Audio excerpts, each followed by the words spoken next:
in the middle of the day, and the pups are there with the mother. The mother's actually nursing in some of these photographs. And then the pups would come in and actually play amongst the landscaping of these people's deck, so our neighbor's deck. So they're right there. They're that close. We never did locate the den, but we know it was on our property, just a short distance from their condominium there. I just got an email not too long ago from a lady here in the township. She said that she had seen a coyote in her backyard, and she was just elated, you know, to know that while we live in a place where we do have wildlife still. And you mentioned now about the nursing mothers and the coyote mating season. When does that run typically? It's in the February, March, April is when that would occur. And then a den would be dug by April sometime, and they will reuse their dens from past years. They could even take a fox den and excavate it out larger for themselves. And again, there are usually probably 6, 7 pups born. It all depends on the conditions, and this is an amazing thing about coyotes. The size of their litters is dependent on a couple of factors. Number one is the availability of food. If food availability is low, then they seem to have smaller litters. Another factor involved is human pressure. This is the odd thing. If human pressure seems to be really intense, their litter size oftentimes is larger. As a way of... And what is human pressure? Well, human pressure would be hunting, Okay. removal of the coyotes from the area. So it's nature's way of compensating for loss. And this is amazing, but this is how it works. Now, and you mentioned now food, problems with food. Did the Cook County report that you referred to earlier, what did that find in terms of what are these animals eating? They did a very thorough diet analysis. And first of all, when you look at a coyote's teeth, you would think right away, because of the size of those large canines, Sure. that they are purely a meat eater. But the fact is, they are what's called an omnivore, which means that they will eat meat, but they'll also eat vegetable matter. Their back teeth are flattened somewhat, their molars, for grinding plant material. So the Cook County study showed that the greatest portion of their diet is rodents, which I think most people here in the township would appreciate, having fewer rodents out there. Another portion of their diet is fruit, vegetable matter. No kidding. And even grass. Just eating. All right, now I'm afraid to ask, how do they know this? This is all based on the scat analysis. And we're talking about a biologist who went out and collected 1,400 scats and analyzed them. Another finding of the diet analysis was that they take a fair number of fawns, white-tailed deer.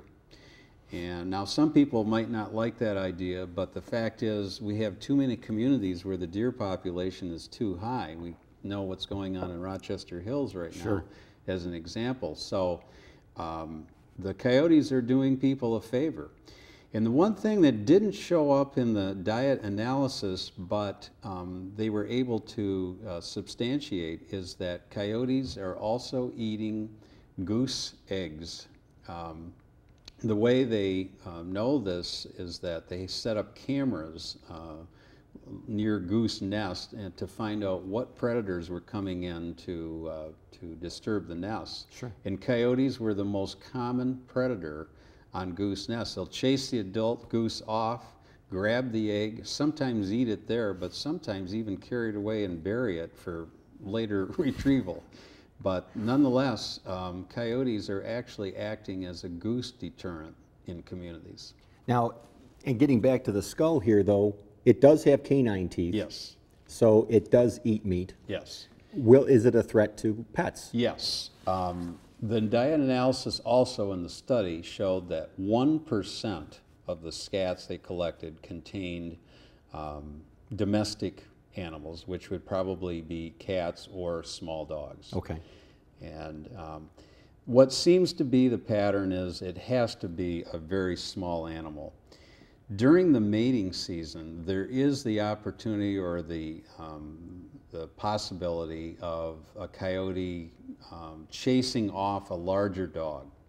But that is usually the only time of year that they are that aggressive toward the larger dogs anyway. But the bottom line is a coyote is opportunistic. Whatever meal is going to be easiest, that's what they're going to take. And they eat such a variety of food that just about anything is possible. One thing that the study noted too is that they very rarely eat garbage. I think that was a belief that a lot of people had, that they were going to raid the garbage cans and that. I suppose they would if things were laid right out there for them, but for the most part, they don't usually go after people's garbage. Okay. And now, and this is the underlying question here I'm sure most of our residents have is, what can we do about coyotes? If I don't want to see a coyote, I don't want one on my property, I don't want one near my house, what do I have to do? Well, there's a few things that people should consider. First of all, if you feed birds, let's say, you want to keep a close eye to see who is coming to the feeders besides birds.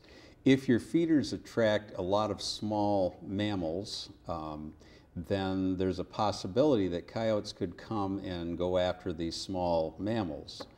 And so that you want to keep an eye on that. Another thing that I think people really are going to need to do is get in the habit of either watching or actually being right out there with their pet.